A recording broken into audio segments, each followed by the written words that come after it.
কি বলি বল। সেই জন্যেই তো ওর মধ্যে ওই ভৈরবী ব্রাহ্মণী, পণ্ডিত বৈষ্ণবচরণ, গৌরী পণ্ডিত সবাই অবতারের চিহ্ন পাচ্ছেন। সেই অবতার কথাটাই তো খোলসা করে বুঝতে চাইছি গো। বড় মুশকিল। তোকে তোর মতো করে কি করে বোঝাই বল দেখিনি? সেসব তো ভারী ভারী শাস্ত্রের কথা। ভারী শাস্ত্রের কথা কেন হলধারী ঠাকুর? এ তো মানুষের ভক্তির কথা। ভক্তির বিশ্বাসে অবতারকে চেনা যায়, না হলে সাধারণ মানুষ ঠাকুরকে পাবে কি করে? ভগবান কি শুধু শাস্ত্রজ্ঞ পণ্ডিতদের কুক্ষিগত হয়েই থাকবেন, মানুষের মাঝে আসবেন না? আমার অক্ষমতাকে ক্ষমা করবেন। আমি মানুষের জীবনের বোধ, ঈশ্বর অনুভবের জ্ঞান এখনো অর্জন করিনি। তোমার ভাই কিন্তু অর্জন করেছে। ওর থাক আলাদা। মানো তাহলে? নিশ্চয়ই। বেশ, শোনো মাধব, আমি তোমাকে বুঝিয়ে দিচ্ছি। হ্যাঁ বলো তো মা, সবাই আমাকে গোল খাইয়ে দিচ্ছে। আগে তুমি আমার একটা কথার উত্তর দাও, ভগবান আছেন? সে কি কথা মা, এমন প্রশ্ন আমাকে কেন? ভগবান নিশ্চয়ই আছেন। সূর্য উঠছে, অস্ত যাচ্ছে, এই আকাশ বাতাস জীব চরাচর, তিনি না থাকলে এলো কোত্থেকে? বাহ, এই তো। এবার বলো তো, ভগবান দেখতে কেমন? সে বলা মুশকিল, আমি তো দেখিনি। তুমি না দেখো, কেউ তো দেখেছে। হ্যাঁ নিশ্চয়, তা নইলে এত পট মূর্তি বিগ্রহ। কেমন ধারা দেখো, কেউ তাকে দেখছেন বিষ্ণু মন্দিরে রাধা বিগ্রহ রূপে, আবার কেউ বা দেখছে কালিকা মন্দিরে কালী মূর্তি রূপে, আবার কেউ বা তাকে দেখছেন নাট মন্দিরে ভৈরবী রূপে। তাই তো। তার মানে মূলে একজনই, শক্তি একটাই, কিন্তু দেখা দেন নানান রূপে। হ্যাঁ, মানুষের রূপেও তিনি দেখা দেন। কখন জানো? যখন মানুষের পূজায় ভগবান আর সন্তুষ্ট থাকতে পারেন না, ঠিক তখন তিনি মানুষ হয়ে মানুষের মধ্যে নেমে এসে এই জগৎ সংসারে নিজের ব্যাপ্তি ছড়াতে চান। মানুষ হয়ে মানুষের মধ্যে নেমে না এলে তিনি সবাকার একজন হয়ে সবাইকে তো তার পথে টানতে পারবেন না। বুঝেছি, তাই ঠাকুরের মধ্যে দিয়ে এমন মানুষের মধ্যে দিয়েই তিনি পৃথিবীর বুকে নেমে আসেন।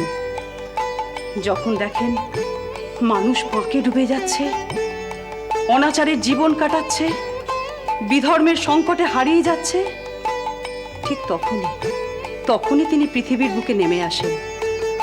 আর পুণ্যের পাল্লা যেদিকে, সেদিকেই তিনি চেপে বসেন। ও, সেই জন্যই তুমি পণ্ডিত সভাতে মহাপ্রভু শ্রী চৈতন্যের কথা তুলেছিলে মা। তুমি ঠিক বলেছো মাধব। এ তো সোজা কথা, সোজা হিসেব। আর এইটুকু বোঝাতে আপনি এত ঢোক গেছিলেন? হ্যাঁ, আমি বুঝে গেছি।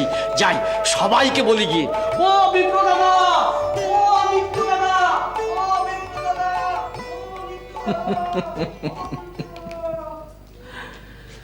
সত্যি। কি হলো হলধারী ঠাকুর? একেই বলে বিশ্বাসে মেলায় বস্তু, তর্কে বহু দূর। মাধবদের মতো মানুষদের সরল বিশ্বাস, তাই ওদের সংকটও কম। আমি তোমার বিশ্বাসের সংকট কোথায় তা বুঝি হলধারী ঠাকুর।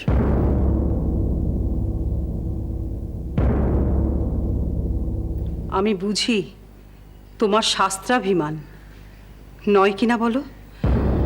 বাবা আমাকে সব বলেছেন। মনে করে দেখো, এই মন্দিরে এসে অবধি তুমি তোমার জ্ঞান, শাস্ত্র অধ্যয়ন, পাণ্ডিত্য, ব্রাহ্মণ অভিমানের চাপে পড়ে এমন জবুথুবু হয়েছিলে যে ঠাকুরের মতো নমনীয় অথচ রিজু হতে পারছিলে না।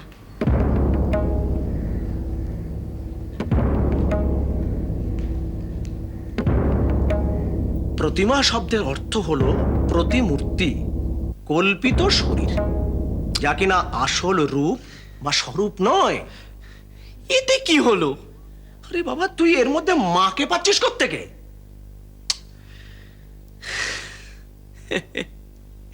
কি বলো বলি দেখিনি, তুমি আমার দাদা হও, তোমাকে দুয়ো দিলে যে তোমার মনে লাগবে। ও, তুই দুয়ো দিবি বলছিস আমাকে? তোর সাহস তো কম নয় রে। এই দেখো, আচ্ছা তুমিই বলো, তুমি যদি ভুল করো, তোমার ভুলটুকু আমি শুধরে দেব না? কি সব কল্পিত রূপ, আসল রূপ নয়, সব কি সব বলছো? ও তো আসলের ছায়া, আসলের গুণ নিয়ে কল্পিত। এই অরূপ ব্রহ্মের রূপ বোঝাতে এই কল্পিত রূপ। তুই এতে পাচ্ছিসটা কি? ওরে, ব্রহ্ম তো চিন্ময়, নির্গুণ অরূপ। তাহলেও এ তো রূপ মূর্তি, নাম মূর্তিও আছে, যেমন দুর্গা নাম, হরি নাম, কৃষ্ণ নাম জপ। ও, তবে তুই এই ঠাকুর ঘরের কাজে বাহ্য পুজো, বৈধি পুজো বলে গাল পারিস কেন? সবাইকে তো পারি না, সবাইকে কি আর আমি গাল পারি? যে সত্যিকারের আটকে আছে তাকেই আমি গাল পারি। আসলে কি জানো, এই মূর্তির রূপ ধরেই তোমাকে ব্রহ্মরূপের পথে যেতে হবে। সে তুমি দূর থেকে মন্দির দর্শন করে কপালে হাতই ঠেকাও, কি মন্দিরে এসে এই সিঁড়িতে মাথায় ঠোকো, বা মন্দিরের দুয়ারে দাঁড়িয়ে মাকে তুমি হাত জোর করে নিবেদন করো, সে যা করো করবে, সে তোমার ব্যাপার। সব তোর এই সমস্ত কথাবার্তা না আমি মানতে পারলাম না। সবই মায়ের ইচ্ছে, মায়ের কৃপা।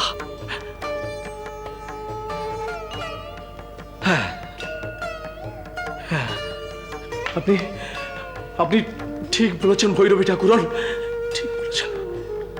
তাহলে এবার স্বীকার করো,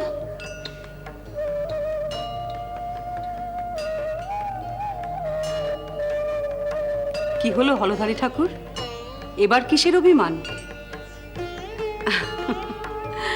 বড় ভাই হয়ে ছোট ভাইকে দেবতা বলে মানতে দ্বিধা? এবার কি অগ্রজাভিমান? হ্যাঁ,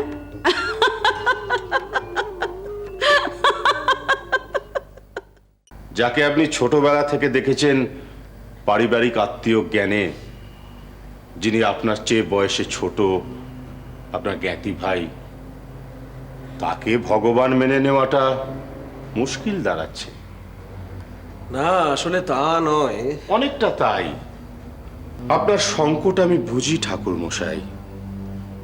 ভগবান মেনে নিলে ছোট ভাইয়ের পায়ে মাথা ঠেকাতে হবে।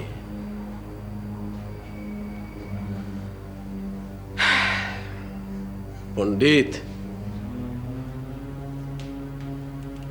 আমি এক্ষুনি এখানে লোকজন ডেকে সবার সামনে মাটিতে শুয়ে আপনার পায়ে মাথা ঠেকাতে পারি, যতবার বলবেন ততবার। তাতে কি